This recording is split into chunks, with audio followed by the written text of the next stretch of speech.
Hello दोस्तों and स्वागत है आपका स्लीपी क्लासेस में। आज का ये lecture comes in the aftermath of the general elections 2024, जो कि possibly one of the most historic elections of independent India में से एक माने जा सकते हैं। And very importantly these also bring into fore the different kind of changes जो कि कंटिन्यूसली चलते आ रहे हैं इंडिया की डेमोक्रेटिक पॉलिटी में। और यही खूबसूरती है इलेक्शंस की कि इलेक्शंस अपने साथ साथ जो भी कंपोनेंट्स है, not just in terms of functioning and making of the government of India, but also the way in which पूरा पार्टी सिस्टम इस देश का मोल्ड होता है, उसे इम्पैक्ट करते हैं। और इसी चीज़ को जानना एंड समझना बहुत ज़्यादा ज़रूरी हो जाता है, which is why while the NDA dominated by the BJP will be coming to power for a third term, the fact that a new bloc, a new alliance has also taken shape with a good number, ये लेके आता है सामने the importance of understanding कि किस तरह से आगे चल के ये एक नया पार्टी सिस्टम अगर इवॉल्व होता है, ये फ्यूचर ऑफ इंडियन पॉलिटी को कैसे शेप करेगा। और इसीलिए आज हम एक क्विक एकेडमिक एक्सरसाइज करेंगे ऑफ अंडरस्टैंडिंग कि किस तरह से इलेक्शंस ने पार्टी सिस्टम को इम्पैक्ट किया है हमारे देश में। अब पॉलिटिकल पार्टीज हमें पता होती हैं, पर बेसिकली अगर आप किसी भी पॉलिटी को देखते हैं जहाँ पे political parties are competing with one another, है ना। पॉलिटिकल पार्टीज क्या करती है, कंपटीशन करती हैं एक दूसरे के साथ। किस लिए? बेसिकली इलेक्शंस जीतने के लिए, पब्लिक ऑफिस होल्ड करने के लिए, पावर में आने के लिए। और इसीलिए एक पॉलिटिकल सिस्टम में किस तरह से पार्टीज ऑर्गेनाइज्ड हैं, राइट। और ये ऑर्गेनाइजेशन जो है, नंबर ऑफ पार्टीज कितनी एग्जिस्ट करती हैं, इन पार्टीज में से सिस्टमिकली इम्पॉर्टेंट पार्टीज, मतलब बेसिकली पार्टीज तो बहुत ज़्यादा हो सकती है जो रजिस्टर हो सकती हैं, बट एक्चुअल में कौन परफॉर्म करती हैं, किनके साथ लोग अट्रैक्ट होते हैं, कौन सीट जीतती हैं, वो देखना बहुत ज़्यादा ज़रूरी होता है। And power control and power dynamics किस तरह से डिस्ट्रीब्यूटेड है, ये भी समझना ज़रूरी होता है, राइट। अगर हम बेसिकली एक क्वांटिटी वाइज पार्टी सिस्टम को डिफाइन करें कि कितने नंबर ऑफ पार्टीज़ हैं, तो एक बेसिक आइडिया हो जाता है कि कई देश जो हैं उनके अंदर से बाय पार्टी, राइट, या तो कई जगहें होती हैं जहाँ पे एक सिंगल पार्टी ही डोमिनेट करती है, रूल करती है, इन द सेंस कि वहाँ पे अलाउड ही सर्टन पार्टीज़ होती हैं, राइट। फॉर एग्जांपल चाइना के अंदर द कम्युनिस्ट पार्टी। वहीं पे कई ऐसे भी हो जाते हैं सिस्टम्स जहाँ पे टू पार्टी सिस्टम जो है इवॉल्व होता है। वहीं पे कई ऐसे देश भी होते हैं, जैसे कि इंडिया का अगर हम एग्जांपल ले लें, जहाँ पे मल्टी पार्टी सिस्टम जो है इवॉल्व होता है। अब इन्हीं क्वांटिटी बेस्ड आइडियाज़ के अंदर एक बहुत ही इंपॉर्टेंट चीज़ है which is called the Duverger's law. और ये डुवर्जर्स लॉ क्या, एक तरह की एक प्रोफेसी सी इमेजिन कर लीजिए, एक तरह का एक फॉर्मूला इमेजिन कर लीजिए, जो कि कहता था कि देखिए जो पॉलिटिकल सिस्टम ऐसे होते हैं जहाँ पे first pass the post system होता है, right, first pass the post. ये FPTP क्या होता है, जैसे कि इंडिया में होता है कि आप गए वोट कास्ट करने किसी भी कॉन्स्टिट्यूएंसी से, जिस भी कैंडिडेट को मैक्सिमम वोट्स मिले वो कैंडिडेट जीत गया। मतलब आप इमेजिन करो कि अगर टोटल कॉन्स्टिट्यूएंसी के अंदर 100 वोट पड़े, ठीक है, उनमें से कैंडिडेट A जो है उनको 20 वोट मिले, कैंडिडेट B जो हैं उन्हें 30 वोट मिले, कैंडिडेट C जो है उन्हें कहिए 40 वोट मिल गए, और कैंडिडेट D जो थे उन्हें 10 वोट मिल गए। अब इनमें से किसी को भी मेजॉरिटी तो हासिल नहीं हुई, क्योंकि अगर 100 वोट हैं तो मेजॉरिटी के लिए आपको 51 चाहिए होगा, ठीक है। यहाँ पे मेजॉरिटी किसी को नहीं मिली, बट मैक्सिमम वोट्स किसको मिले, C को मिल गए। तो इसी का मतलब क्या है कि जिसको ज़्यादा वोट्स मिल गए, राइट। अब ये 40 भी हो सकता है, ये ऐसा भी हो सकता है कि आप मान लीजिए कि यहाँ पे से 80% जो है, राइट, 80 वोट्स जो थे वो नोटा में चले गए, ठीक है। और कैंडिडेट A जो है सपोज कीजिए उनको 10 वोट मिले, कैंडिडेट B को 7 मिले और कैंडिडेट सी को 3 मिले, तो भी ये कैंडिडेट ए जो है ये जीत गया, अगर हम इंडियन सिस्टम की बात करते हैं। ठीक है, जिसका मतलब क्या है, ये है आपका first pass the post system, जिसने सबसे पहले पोस्ट क्लियर कर ली मैक्सिमम वोट्स के साथ। यूजुअली डुवर्जर्स लॉ कहता है कि ऐसे पॉलिटिकल सिस्टम्स के अंदर 2 पार्टी सिस्टम एमर्ज होता है। वहीं पे जहाँ पे डबल बैलेट या फिर जिसको हम प्रोपोर्शनेट रिप्रेजेंटेशन सिस्टम कहते हैं, जैसे कि हमारी राज्यसभा में प्रोपोर्शनेट सिस्टम के हिसाब से वोटिंग होती है, जहाँ पे आपको मेजॉरिटी का जो आंकड़ा है वो अचीव करना ही होता है, वहाँ पे मल्टी पार्टी सिस्टम आता है। बट इंडिया ने इस डुवर्जर्स लॉ को भी गलत प्रूव कर दिया, right. That is the beauty of India's electoral and party system कि किस तरह से ये सेट फॉर्मूलाज को भी गलत डिक्लेयर करता आता है। और यही मल्टी पार्टी सिस्टम भी जो है ये कॉन्स्टेंटली एक नेचर का नहीं रहा है, बल्कि ये कंटिन्यूसली बदलता रहा है थ्रू इट्स वेरियस फेजेस, जब से इंडियन इलेक्टोरल पॉलिटिक्स की शुरुआत हुई। और इसी पार्टी सिस्टम को समझने के लिए, क्योंकि क्या हुआ था, mainly because democracy had mainly taken root, एक तरह से जो मॉडर्न डेमोक्रेटिक सिस्टम्स है वो वेस्ट से शुरू हुए थे, तो वेस्ट में पार्टी सिस्टम्स की बहुत ज़्यादा इन डेप्थ स्टडीज़ हो गई थी। But we had come to realise कि ये वेस्टर्न फॉर्मूले, ये वेस्टर्न स्टडीज़ इंडिया को तो अप्लाई ही नहीं करते, and that is why it was very important to basically understand the Indian model of party system, right.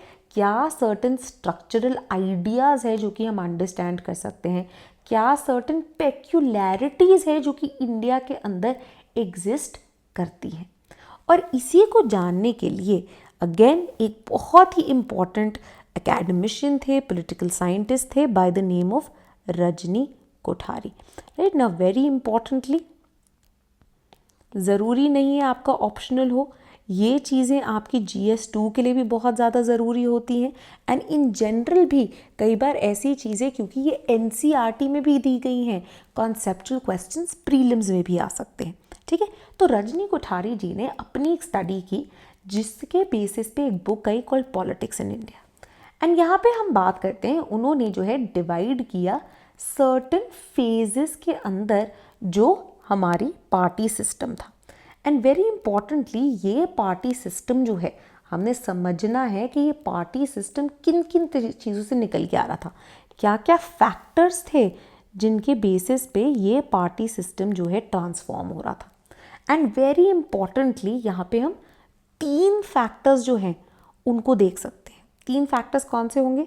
सबसे पहले हमारा जो इलेक्टोरल प्रोसेस है, हमारे जो इलेक्शंस हैं, इनके बेसिस पे, राइट, कौन सी पार्टी कितना बढ़िया परफॉर्म कर रही थी।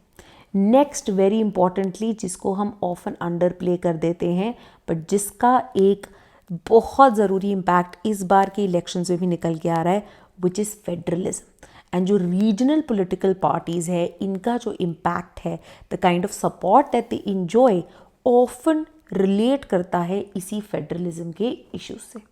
And last but not the least, हमारे जो सोशो पॉलिटिकल क्लीवेजेस हैं जो कि एग्जिस्ट करते हैं देश में, ये रीजन के नाम पे हो सकते हैं, रिलीजन के बेसिस पे हो सकते हैं, कास्ट जो है आज भी एक बहुत इंपॉर्टेंट आइडिया है। सो द आइडिया कि identity politics is out of the window is still incorrect. In fact Yogendra Yadav ji का जो एनालिसिस है कि इंडिया में आज जो एग्जिस्ट करता है that is identity plus politics. Development भी ज़रूरी है, बट आइडेंटिटी, हमारी सेल्फ असर्शन आज भी इंडिया के इलेक्शंस के अंदर बहुत महत्वपूर्ण साबित होती है ना। सबसे पहले ऑब्वियसली पहला फेज जो हमारा आया था was right after independence, which is 1947 to 1967. So even before the advent of the first general elections, we know एक लेगेसी जो थी ऑफ द नेशनल मूवमेंट वो इंडियन नेशनल कांग्रेस कैरी करती थी। एंड पोस्ट इंडिपेंडेंस सिनेरियो में यही जो एक डोमिनेंस थी, not just political dominance but एक तरह की जो मॉरल डोमिनेंस थी, ये कांग्रेस इंजॉय करने लगी, जिसके कारण कोठारी ने क्या बोला कि ये जो पूरा आइडिया था, ये जो पूरा फेज था, this was defined by one party dominance which is known as what we call the Congress system. ठीक है, ये कांग्रेस पार्टी जो है एक सिस्टमिकली इम्पॉर्टेंट पार्टी थी. It was the bearer of the legacy of the freedom struggle. ये majority हासिल, एक थम्पिंग मेजॉरिटी हासिल करती रही जो इनिशियल जनरल इलेक्शंस थे उसमें. एंड वेरी इम्पॉर्टेंटली अपने ही अंदर ये एक अम्ब्रेला पार्टी थी जो कि वेरियस फैक्शंस को अपने ही अंदर रेस्ट करवा सकती थी, जिसके कारण एक नेहरूवियन कंसेंसस भी एग्जिस्ट करता था. एंड नेहरूवियन कंसेंसस एग्जिस्ट करता था on securing and fulfilling 4 main ideas of democracy, socialism, secularism as well as federalism in India. ठीक है. और इस दौरान जो ऑपोजिशन थी वीक थी, फ्रैगमेंटेड थी, डिवाइडेड थी, जिसके कारण बहुत ज़्यादा प्रेशर पॉलिटिक्स यहाँ पे कैरी आउट नहीं कर पाती थी. Now these things were to change in 1967. 1967 से लेकर 1975 में आता है एक नया फेस. एंड यहाँ पे वाटरशेड मोमेंट बने 1967 के जो असेंबली इलेक्शंस थे, जहाँ पे Congress party and Congress system का एक डिक्लाइन जो है वो देखने को मिला, making way for a new kind of party system. ठीक है. और इसको हम कहते हैं, यहाँ पे बहुत बड़ा चेंज नहीं आ रहा था, बट यहाँ पे एक जो ट्रांजिशन का पीरियड था उसकी शुरुआत हो रही थी. And very importantly for the first time Congress ended up losing majority in almost 8 states. And Lok Sabha के अंदर भी एक बहुत ही नैरो मेजॉरिटी, जो थम्पिंग मेजॉरिटी थी, that had been reduced to a narrow majority of 54%. And which is why we say, right, that while parties might still win, this form of change is very important because this may bear consequences for future elections and the winds of change जो कि उस दौरान आ सकती हैं, which was exactly the case जो कि यहाँ पे होता है. 1974 onwards, as we understand, बहुत सारे चेंजेस आते हैं. The Congress which exist today wasn't the rainbow coalition of the Congress system. This was a new Congress dominated by Indira, जहाँ पे ये नारा लग गया था of the idea of Indira is India and India is Indira. एक pyramidal बहुत ही centralized decision making जो है इमर्ज हो गई थी. इंस्टीट्यूशंस की अगर हम बात करें, there was weakening of institutionalisation. एक कमिटेड जुडिशरी बनाने की कोशिश की गई थी, जिसके कारण एक मेजर क्राइसिस एग्जिस्ट करता था. एंड ये major crisis led to what we call, what we know is as the 1975 emergency. And इसी के दौरान, इसी दिक्कत राज के अगेंस्ट जो है activism, social mobilisation, political mobilisation की शुरुआत हुई, which led to a lot of changes. And ये चेंजेस हमें देखने को मिलते हैं 1977 onwards, when we witness the rise of particularly multi party system. Right. यहाँ पे अब जो ऑपोजिशन थी वो और भी ज़्यादा इंपॉर्टेंट होने लगी. एंड स्टेट्स के अंदर जो रीजनल पार्टीज अब विक्ट्रीज अचीव करने लग गए थे, वो मेन स्टे होने लगा. तो रीजनल पार्टीज़ जो हैं, स्टेट्स की पार्टीज़ जो हैं, अब ये सिस्टमेटिकली बहुत इंपॉर्टेंट होने लग गई. एंड ये पीरियड जो है पार्टी सिस्टम के लिए मार्क करता था a period of fragmentation, a period of also decay. And 1977 में एक नया एरा आता है, जब पहली बार एक कोलिशन फॉर्म होती है against defeating the Indira led India. Right. इसको ये ज़्यादा देर सस्टेन नहीं कर पाया, हाउएवर. राइट. 1980 के अंदर it all came collapsing down, and 1980 में again the Indira Gandhi government came back to power. Right. एक बहुत ही स्ट्रॉन्ग गवर्नमेंट जो है came back to power. Again जो है ये कंटिन्यूड रहा till the assassination of Indira Gandhi 1984, जिसके बाद जो इलेक्शंस हुए that also again led to what we know as the Indira wave. Right. Indira wave I. Right. हमने ऑल्सो विटनेस किया in the aftermath of the assassination of Indira Gandhi one of the worst riots and against a minority community, that is the Sikhs. Right. And again, however, in the 1984 elections, Congress was able to win majority, however, with a reduced vote share. The vote share being reduced to just 43%, which again underlined the potential of the opposition. ठीक है, ये एक बहुत ज़्यादा important period जो है तभी बन के आ गया था. साथ ही साथ में अब जो है चेंजेस भी आने लगे, बट एक इंस्टेबिलिटी थी इन द पार्टी सिस्टम वो भी निकल के आने लगी. Very importantly, the strengthening of regional parties and federalism led to centre and states के बीच में भी increased conflicts, particularly 1982 onwards. And यही phase also sees the advent of what we call is the 3M politics, right? Mandir, market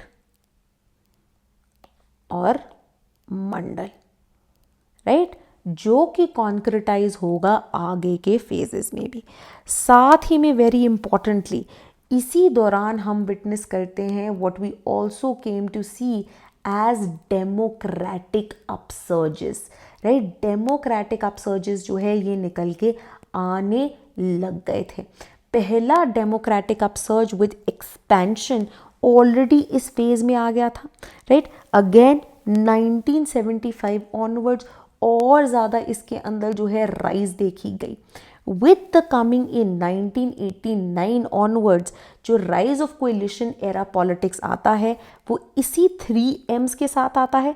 साथ ही में what Yogendra Yadav calls the second democratic upsurge, right? जो कि निकल के आती है what we call is Mandalisation, जहाँ पे we see the meteoric rise of vulnerable marginalized community के leaders, particularly leaders like Kanshiram, Lalu Prasad Yadav, जिनके थ्रू ये जो vulnerable communities की एक जो से थी, इनकी जो पावर थी, इनकी जो वॉइस थी, वो इंडिया की इलेक्टोरल पॉलिटिक्स के अंदर बहुत ज़्यादा बढ़ जाती है, बहुत ही ज़्यादा कॉन्सिक्वेंशियल हो जाती है, right? And this sees the rise of the coalition era, जहाँ पे we see the stabilization of two major coalition blocks, the NDA versus the UPA, right?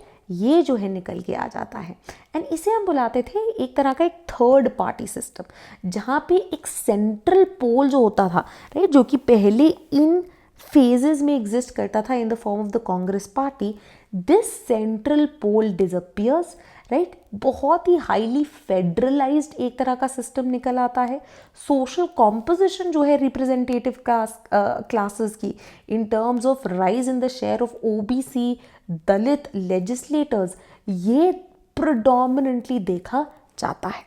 However, 2014 onwards ये जो एक बाइपोलर कोलिशन पार्टी सिस्टम का era था, this comes to be replaced, right? और एक नए इलेक्टोरल सिस्टम, एक नए पार्टी सिस्टम की शायद शुरुआत देखी गई, जहाँ पे ये माना गया और क्वेश्चन भी रेज किया गया कि क्या अब हम मल्टीपोलैरिटी से शायद दोबारा यूनिपोलैरिटी की तरफ बढ़ रहे थे? क्या एक नई system defining party in the form of BJP was coming, जहाँ पे जैसे हम कांग्रेस सिस्टम की बात करते थे, क्या अब बीजेपी सिस्टम आ रहा है, जहाँ पे थम्पिंग विक्ट्रीज ना ही सिर्फ दो, सबसे पहले तो अगर हम बात करें 2014 एंड 2019 के जनरल इलेक्शन पे देखी गई, but this was also along with great victories in assembly elections, जिसके कारण पॉलिटिकल फेडरलाइजेशन जो है वो भी कम होती जा रही थी.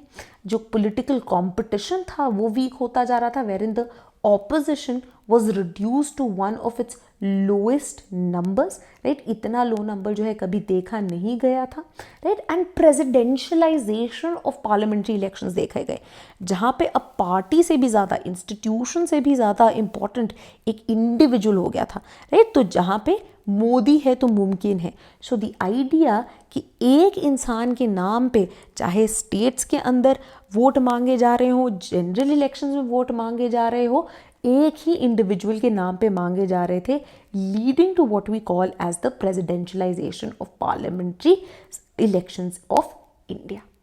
However, questions were obviously already being raised, and especially in the aftermath of increased एक तरह से जो डिवाइसिव पॉलिटिक्स थी, also the kind of issues that came up during the covid pandemic, इनको लेके क्वेश्चन मार्क्स रेस किए जाने लग गए। साथ ही साथ में problems of inflation, unemployment, right, ये सब भी जो है मार्कर्स बन गए that may be all is not well, right. In fact Christophe Jaffrelot ने पॉइंट किया to certain assembly elections also wherein he saw these as being turning points, जहाँ पे certain chief ministers and regional political parties, particularly when we were looking at West Bengal, when we were looking at Tamil Nadu, when we were looking at Kerala, these were actually leading the way for some sort of resurgence of credible opposition parties, particularly as far as the states were concerned. And which is why now in 2024, right, in the aftermath of the general elections, the coming up of the new India bloc, right, which is again the combination of a multitude of different parties, right, some very important at the center, some which play a very critical role at the regional level, but the idea being that will this period again go back to a sort of coalition era period wherein regional and opposition parties will be able to gather strength and again become very critical in defining the way in which parliament governance functions in the country, right? This remains to be seen. Obviously जो assembly elections आगे आने वाले हैं, already on going and आगे आने वाले, ये इस चेंज के बारे में हमें और क्लूज देंगे, बट तब तक के लिए हमें ये जानना बहुत ज़्यादा ज़रूरी हो गया था। आपका क्या कहना है, किस तरह से 2024 के जो इलेक्शंस हैं एक नया सिस्टम डिफाइन करेंगे, किस तरह के चेंजेस लाएंगे, हमें बताइए in the comments below. Meanwhile अगर आप अपनी 2025 की तैयारी कर रहे हैं तो बहुत ज़रूरी है ये याद रखना कि जो फाउंडेशन कोर्स है हमारे political science and international relations के लिए, उसकी शुरुआत हो चुकी है बैच 4 की। इसमें एनरोल कीजिए आप। बहुत ही कॉम्प्रिहेंसिव कोर्स है, डिटेल्ड वीडियो लेक्चर्स है, करंट अफेयर्स मंथली प्रोवाइड किए जाते हैं, एक टेलीग्राम ग्रुप है for quick response, doubt resolution, interactions के लिए जो कि लाइव होती हैं मेरे साथ जूम पे, आंसर राइटिंग रेगुलरली की जाती है और आप यहाँ पे ऑप्ट कर सकते हैं अगर आप अपने आंसर्स को चेक करवाना चाहते हैं या नहीं करवाना चाहते। साथ ही साथ में अगर आप एक सिलेक्टेड यूपीएससी कैंडिडेट से मेंटरशिप चाहते हैं तो आप हमारा मेंटरशिप कोर्स भी ज्वाइन कर सकते हैं। Last but not the least, if you are someone who is preparing himself और हरसेल्फ या फिर ऑलरेडी प्रिपेयर कर चुके हैं फाउंडेशन एलिमेंट बट पीएसआई के करंट अफेयर्स के साथ कोप अप नहीं कर पाते, तो आप हमारा monthly current affairs course join कर सकते हैं जो कि बहुत होलिस्टिकली कवर करता है through interlinkages, scholarly analysis, multiple sources से all the PSIR related current affairs. This was all from me today. Thank you and keep watching Sleepy Classes.